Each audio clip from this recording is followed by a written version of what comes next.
Hey, what's going on, everybody? It's your boy Donovan here at Fretspot. Got something fun to show you today. You may have seen the video I did for the headless frog that I had. Well, I've got a similar bass. This is the headless Paddock, and let me take my strap off here so I can better show you this thing because it's pretty cool. I probably should have done that before I pressed record. I could go back and re-record this, but who are we kidding? This is going to be the smallest mistake I'm going to make in this video. I can promise you that. So check this thing out. So there's its missing head, which is really slick. So the Paddock body is basically a single cut body, as you can see. And this has got a Burl Maple top and matching pickups. The top and the base is in a gloss finish.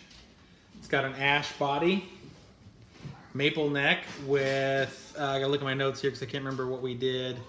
I want to say these are wingay strips through there. Snakewood fretboard, which basically looks a lot like a roasted bird's eye. It's kind of what it looks like there. And let's see, obviously this nice bridge, which we'll go into a little more here in a minute. And I've got a removable ramp that you can use with it as well if you like. Just slide it in right there. Probably been easier to go the other way. Whoop, like that.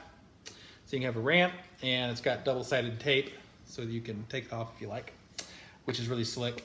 So if you haven't watched the other video, let me tell you a little bit about what this headless thing that's going on. You know, at first you just think like, oh, it's kind of a gimmick, or do I have to use specialty strings, or what's going on?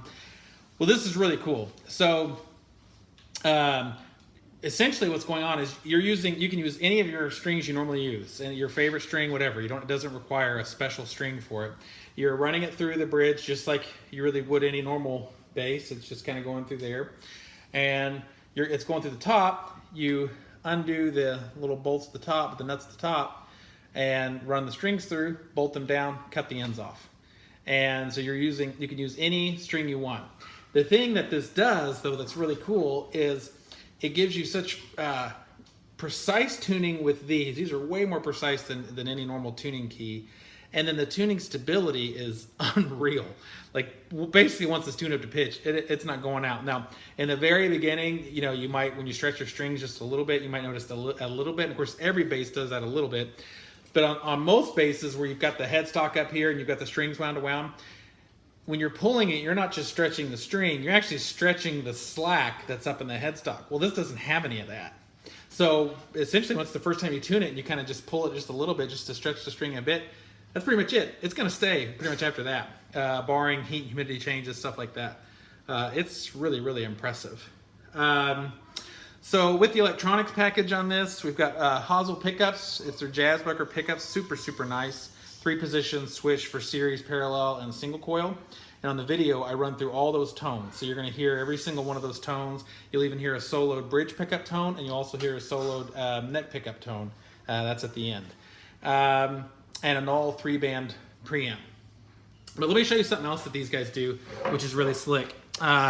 So it comes with a gig bag. This particular bass comes with a nice strap as well. They won't always do that, but this one does.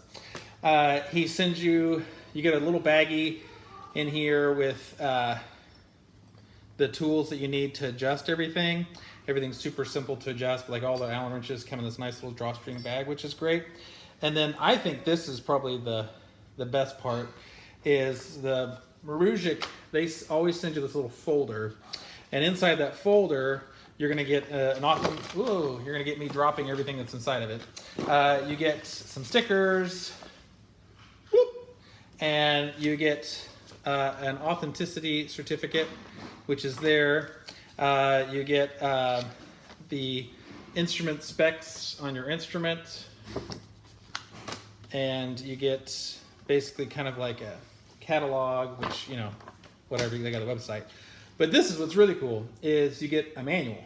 And this manual is going to tell you all the different parts of your instrument and how to restring, how to adjust the truss rod, which is super handy. As long as I've been doing this, you'd think I would know, Man, I still have to look it up. Like, okay, if it's got a bow, which direction am I turning it? I can never remember. So having this in here is really handy. Advice on how to restring, because you don't have to worry about that with this bass. Care instructions, how to intonate the bridge. Everything is all in here for the exact equipment that they're using, which is really slick. Control layout, really professionally done, very, very nice, all inside that folder you get. This bass also, because it's so short and compact, ships in a guitar gig bag. So it's not even coming in like a bass bag or something like that. This thing is like super compact. Throw it over your shoulder and like you are ready to go to any gig. It's really, really great. So anyway, let's take a listen to the video that I recorded. There's going to be, like I said, kind of a whole gamut of sounds. You'll hear 3 different slap sounds using the different pickup switches. You'll hear different fingerstyle sounds, soloing pickups and stuff like that. Same subpar to sometimes almost mediocre bass playing that you've become accustomed to with me, but overall, like, great tone with this bass, super fantastic playability, and an amazing value. I mean, I couldn't even imagine what this bass would cost from, you know, most of the big boutique US based bass builders, but this bass is very, very modestly priced. I mean, it's cheaper than the street price of most of the other boutique brands, like kind of entry level. So it's pretty impressive. So not to knock anything about those brands, but you're just getting a tremendous amount of value for the money. So anyway, if you'd like to get it, let me know. This one is available, and otherwise, let's listen to it.